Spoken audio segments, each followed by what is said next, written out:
Hey everybody, Ryan Ballengee with Golf News Net back here, and we are here for our first iron set review of 2018. We're going to do at least two I know of this year, maybe a few more, but at least two. And so I started out the year 2018 facing a choice. Basically, which iron set would I play for this year? Last year I played Wilson's FG Tour V6 irons and absolutely love them. You can watch my review about them when you have a chance. They're fantastic. They were great. They've got a very deep face. They're extremely consistent. They're not the longest irons I've ever hit, but they were good. And so I had two iron sets in my possession for 2018 to figure out what I'm going to play. Wilson was kind enough to send me the C300 forged irons, and Mizuno had sent me my choice of MP-18 irons. And I went with the MP-18 MMCs, MMC standing for multi-material construction. And I went with that because I've played Mizuno irons in the past. I've gamed them for years at a time. I love Mizuno irons. I've played blades. I did a story about trying to get better by playing blades. I've played MP29s and 25s. I've loved every set of Mizuno irons I've ever played. And I love them because, like the FG Tour V6s, they're incredibly consistent.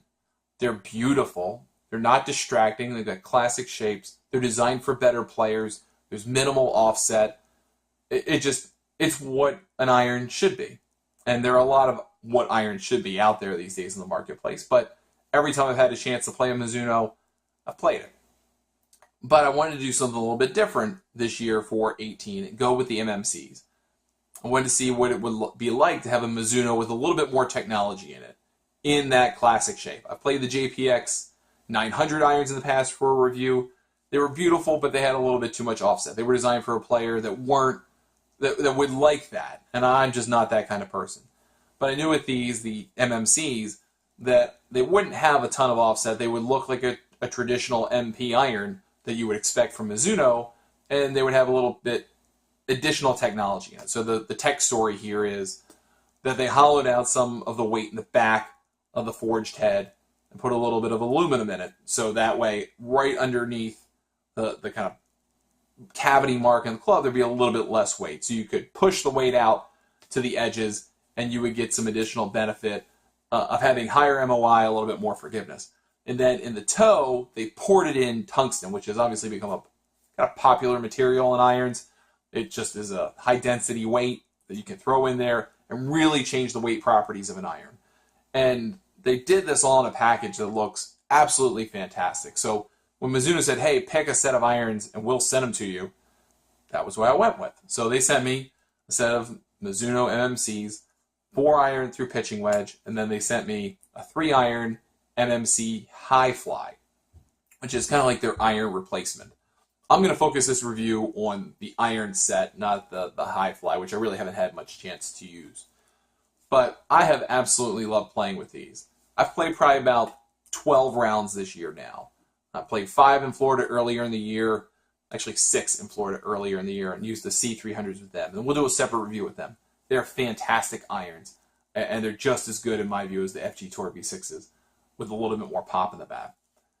For my last 6 or 7 rounds, I've played with the MMCs, and I love them just as much as any Mizuno iron I've ever played.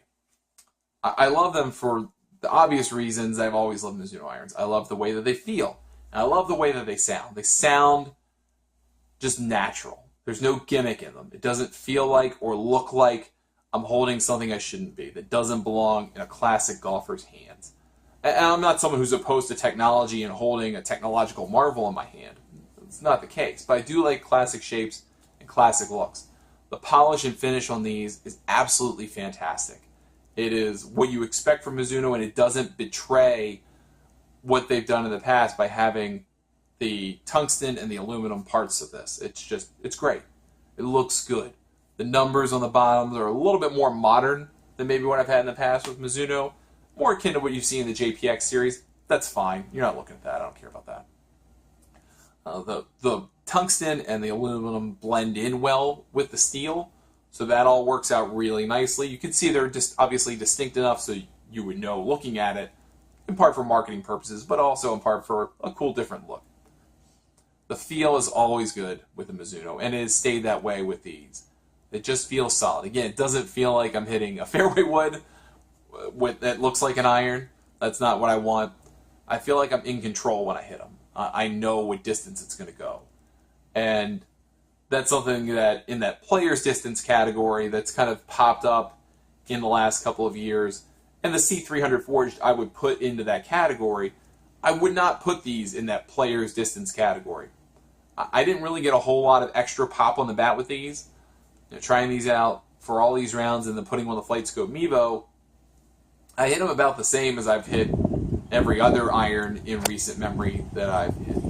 The 8 iron on the Mevo says it goes way farther than it does. I mean, I hit my 8 iron normally about 155 to 160 yards. If I step on this, I can get it to maybe 161. That's fine. That's what I need it to do. 6 iron, I kind of reminded me a little bit of RSI 2 from TaylorMade in terms of distance.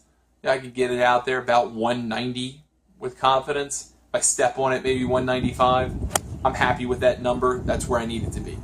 4 iron, I love the long irons in this set because they don't feel like they're behemoth.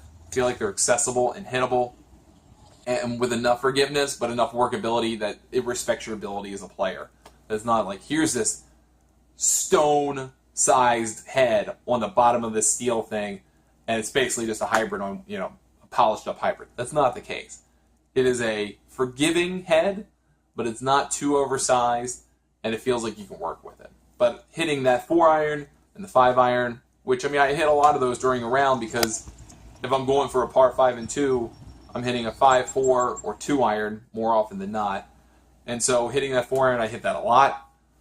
I love working with it. I feel like I can hit it anywhere from 215 to 225 with confidence if I need to step on it. Compared to the C300 Forged, there was a little bit more pop in the bat with all of those. I would say there was probably 3 to 4 extra yards of push I can put into it and 3 to 4 yards more on the bottom end of that. But there were also times with the C300 where it would jump and I would just murder it. There was one round in particular played in Houston, and for an entire range of 9 holes, I basically overshot 6 greens. And it was because I was hitting the ball really, really well that particular day, and I just couldn't figure out how not to hit it well, which sounds kind of crazy, but it scared me a little bit. That was probably just a freak occurrence more than anything else. The C300s were fantastic. But by converse, there have been times where I've tried to step on the MMCs, and I felt like I could do it just by creating a little bit more lag in my swing, hitting a little bit farther, but I still felt like I had control of it. I still felt like I probably knew what was going to happen with it, versus a couple of times, really that round in particular, that 9 in particular, standing over the C300s, I felt like I could nuke this 20 yards beyond the green. And while I didn't feel that in any of the other rounds I played with that, that's enough of a worry for me. So, all told, I got these in stiff, dynamic gold was not the option for these. These were Project X. I've had good experiences with dynamic gold through True Temper. I've had great experiences with Project X. I remember a set of Nike irons I played for a couple of years that, again, had custom fit for me down at the oven when that still existed. And I loved those Project X irons, the shafts in those irons. They're still great, still fantastic. So I find myself liking those, the Project X. I like Dynamic Gold. The AMTs are fantastic that were in those. The Wilson irons from last year. I don't find myself in KBS too often. It's just kind of how it works out, even when I'm in steel. So not that I dislike KBS, just hasn't been the right shaft choice for me, but they worked. I always like the blue grip. I like that they've gone to that and use that consistently from Golf Pride. It just feels good holding in your hand, and it feels familiar. I think that's something that Mizuno works really hard to do with their irons, is create a feel of familiarity, especially if you're a better player and you've been in on Mizuno for years. They want you to feel like it's an old friend, just with new packaging. And that's what they've done here with the MMCs. They feel like you can work them either way. There's not a lot of offset. They're the right amount of distance gain for technology, but they're not going to blow you away unless you haven't played irons like these in 5 years, 6 years, you've never seen a player's distance iron, even though I feel falls short of that category, then in that case, you're going to get blown away. You'll be like, I'm a club longer. This is amazing. But I don't feel like having the technology pieced into these MP line irons made them fundamentally all that much different.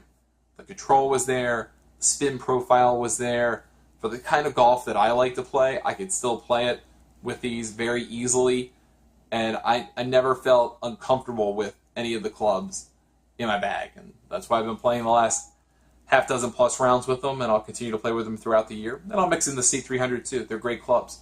We'll, again, do a separate review on those too. But for right now, the MP-18 MMCs are in my bag. I, again, would urge you to get custom fit for these. Buying a set of irons is a huge purchase. Frankly, it's a bigger purchase than buying a driver. You use that club, you use irons more frequently than you do your driver, and they just, if you feel confident standing over a second shot, I think that's more important in a lot of ways than feeling confident with the driver in your hand. Because there are ways around driver. There's no way around using irons. You have to be able to use them. So go to a Golf Tech, go to a Club Champion, go to a Cool Clubs, whatever it is, Hot Sticks, whatever it is you need to be able to do. PGA Tour Superstar also offers a good fitting package. But make sure you get it custom fit. Get it fit for your game so that if you were sitting here talking about these clubs, you could talk about them as though you know them personally because you know they're going to work for you. I know they're going to work for me. I know they're going to work for me throughout the year. I've been playing some great golf of late, and I have to credit them a lot because I just looked at a few of my swings getting ready for this review. What I did before we sat here to tell you about these. There's some changes to make, but I'm really happy with what I've been doing with these clubs, and I think you'll be happy if you put them in your bag too. I'm Ryan Ballengee, and we'll see you next time.